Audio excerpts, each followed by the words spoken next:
Have you ever reached a point where giving up felt easier than trying one more time? Imagine waking up with a goal in your heart, but going to bed every night wondering if you are simply not good enough. This is the story of Ethan, a young man who discovered that the hardest battle isn't against failure, but against self-doubt. At 24, Ethan lived above a neighborhood bakery, dreaming of becoming an architectural designer. As a child, he filled sketchbooks with futuristic bridges and cities. But years later, that dream felt out of reach. Inbox after inbox brought only rejection letters.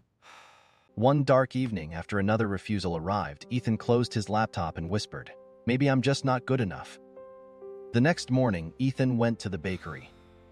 His neighbor, Mr. Carter, a retired architect, noticed his silence and asked what was wrong.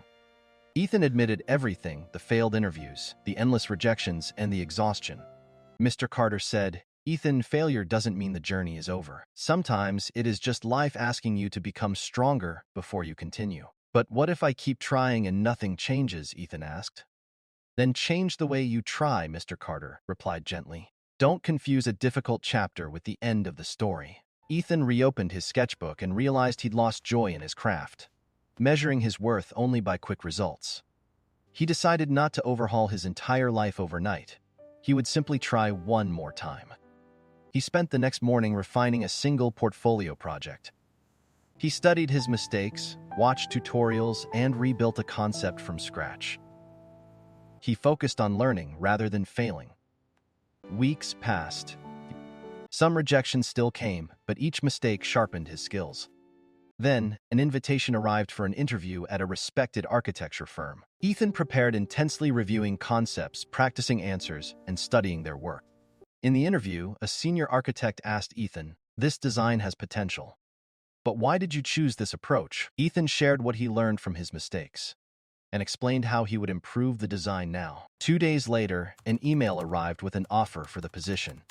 Ethan stared at the screen, tears in his eyes. It was proof that the voice telling him to give up had been wrong. He returned to the bakery that evening to share the news. "I knew you'd make it," Mr. Carter smiled. Ethan's true victory wasn't getting the job. It was taking one more step when he had every reason to stop.